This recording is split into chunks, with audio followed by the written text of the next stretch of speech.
Karen Breslin. So glad to. Thank you so much. It was an interesting drive up, but not too bad. And you guys are the 27th or 28th county that I've visited since I got into this race. I've been in this race for over a year. And I got in it for the same reason that all of you folks are demonstrating around overpasses on the streets, all the stuff that you all are doing to fight. I'm a political science professor.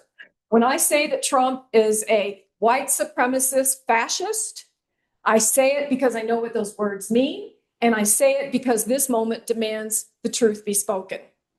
And everywhere I've been, I see nods like I'm seeing among all of you. You all get it. Why aren't our leaders speaking that truth? And the problem with them not speaking that truth is that they normalize the conditions that we're currently in.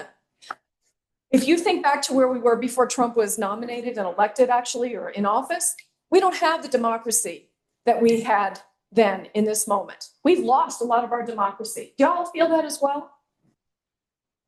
I am angry, I'm scared, I'm frustrated.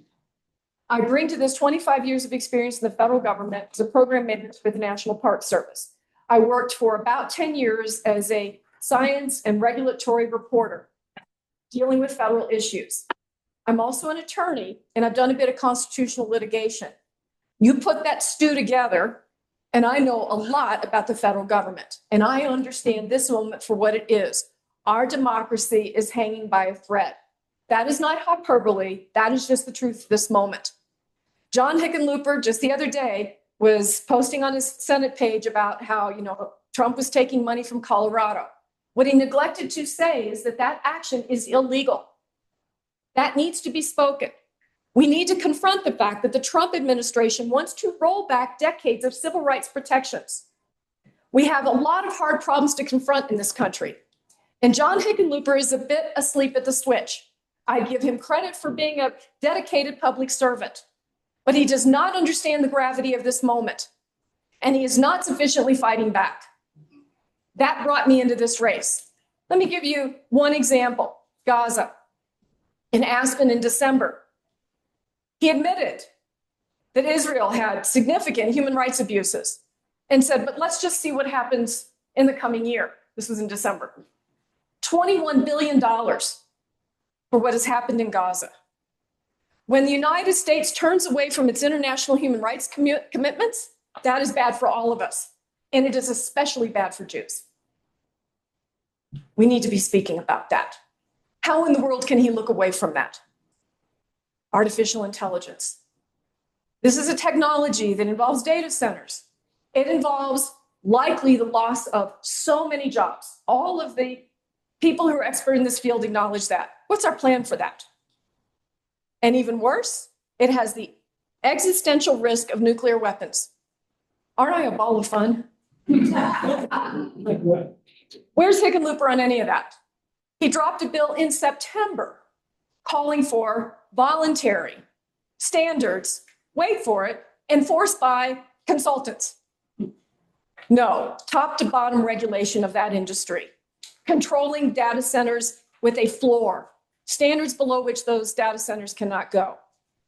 So I believe that this race is deeply serious for the future of the country and the world. And I bring to this race a master's degree in political science, a law degree, graduate training in international studies, 25 years in the National Park Service as a program manager, time covering Congress as a reporter. I know how that beast works. I see those special interests control that thing. Remember little Ralphie in the Christmas story and he wants that BB gun? Remember that? That's how those damn special interests are. They hop on Santa's lap and they don't give up till they get what they want. John Hickenlooper sees that, but he refuses to take a stand against it. So that's why I'm running against him. And I don't think that anyone who cannot talk to you about these serious issues deserves your vote.